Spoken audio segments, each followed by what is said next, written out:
Hello, hello, hello! It's day 2 and now I finally get to share with you the little secret that I told you about last night. So we got to go watch a taping of Fashion Police, which is kind of freaking awesome because it's invitation only. So it's really cool. We happen to know someone who is in the light design department who got us in, and it was really fun.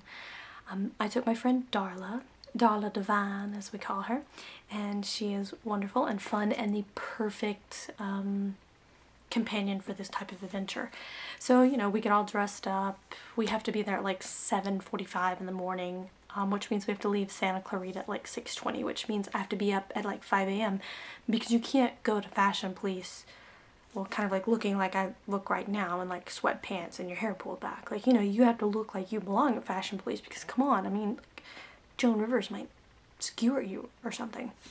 So, we get there, we get in, we get to take a tour, a little private tour of the studios. It's really cool. We get to sit on the set.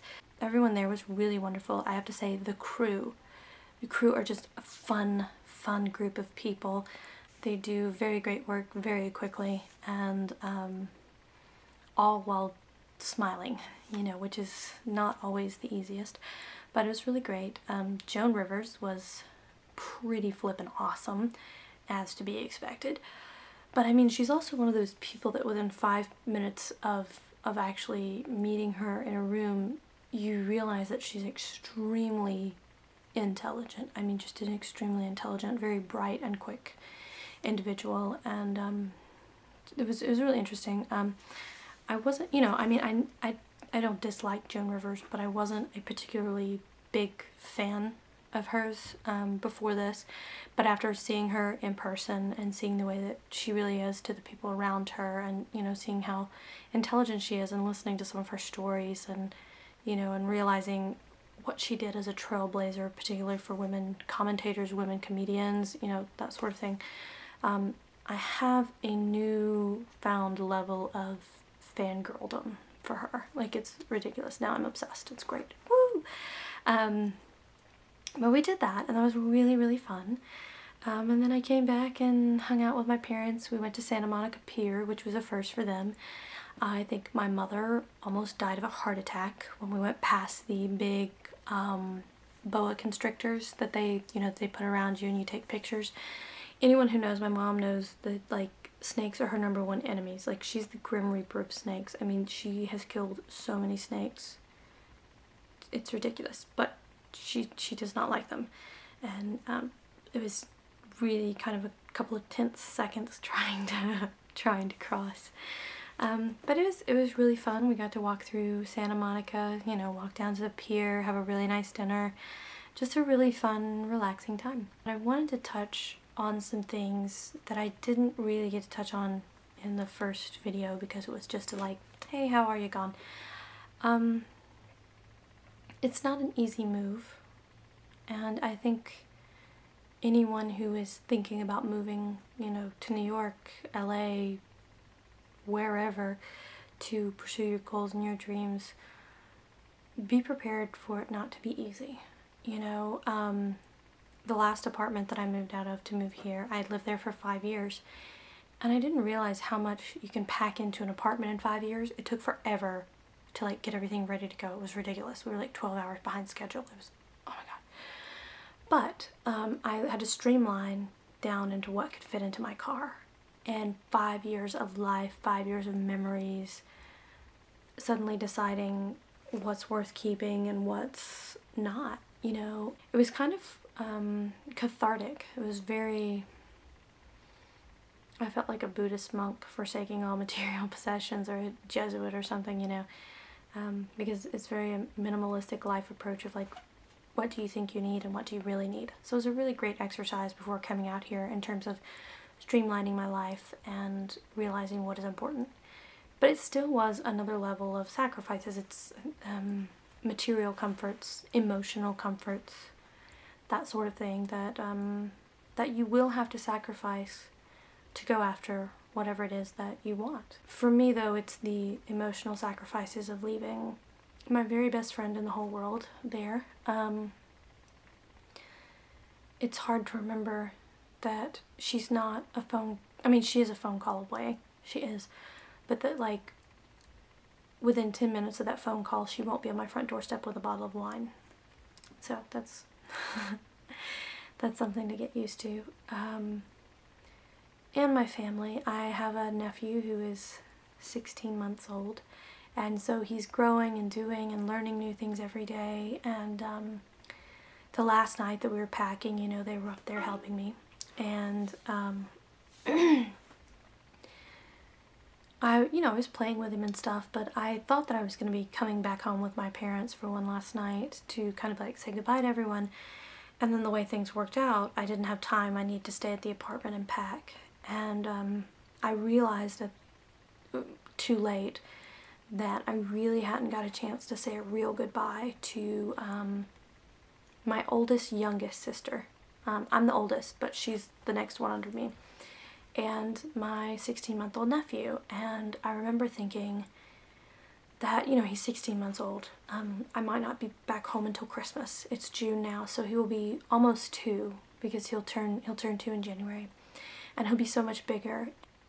And that was my last chance to hold him while he was at that size. You know, he'll never be that tiny again. Like a week from now, 2 weeks from now, 3 weeks from now, he's already, you know, he's growing constantly. He's going to be bigger than what he was. So that was my last chance to hold him when he was still a baby. And, you know, that really was heartbreaking. I mean, it was to the point of kind of grief sobs, you know, those where it's just these wails and these deep breaths, and this almost animalistic type of crying, because it really felt like the death of something that I wasn't quite ready to let go of. And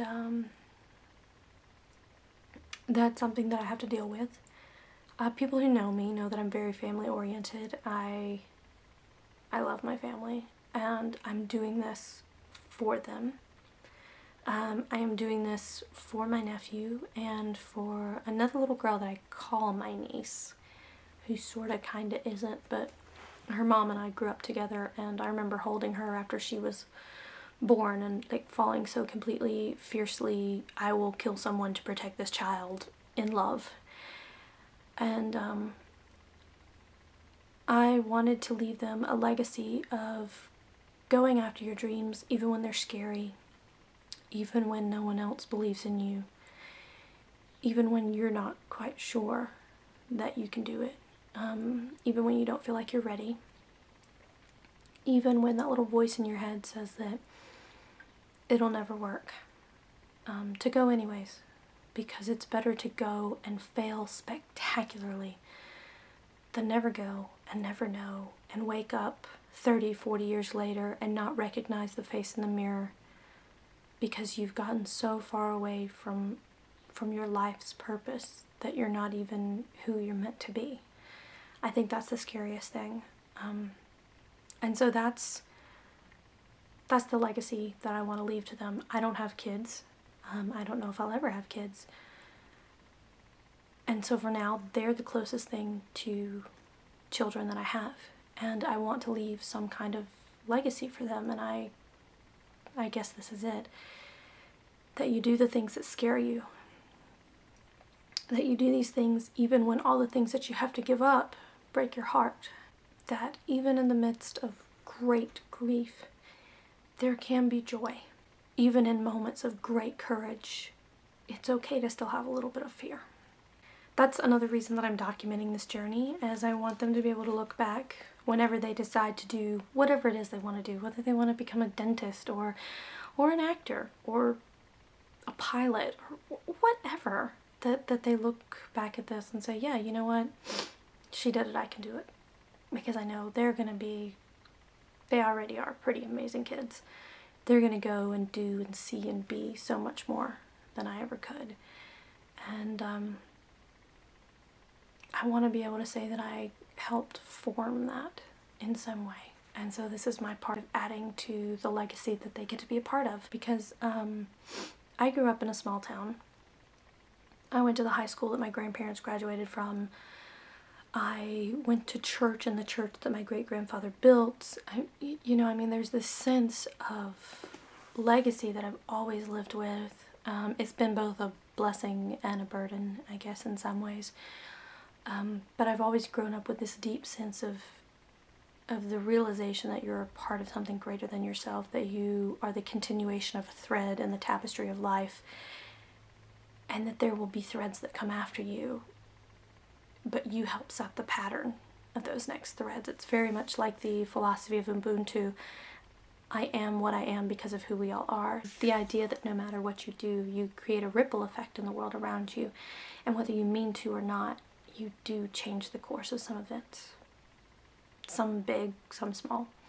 So I'm hoping that the ripples I'm leaving behind are positive ones, and that they positively shape my nieces and nephews' lives. I think my biggest thank you goes out to my littlest little sister, who is my mini-me, which is sometimes good, sometimes bad. It's just funny how much we are alike. Even though we're 8 years apart, I kind of ended up being a second mother to her a lot when she was growing up. I'm sure she did not appreciate that. But because she's my mini-me, sometimes she knows the best way to calm me down, you know. I was texting her about being upset that I didn't get to really say goodbye to my nephew.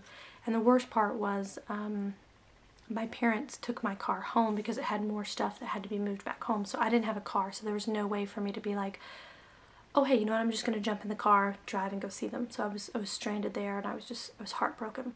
Because she speaks my language and because we're both Disney babies, she left me with the quote from Cinderella, which is actually one of my favorite songs of all time. And it's actually a song that I sang to my nephew whenever I was rocking him to sleep. So I'm gonna leave you with the immortal words of Walt Disney. A dream is a wish your heart makes when you're fast asleep.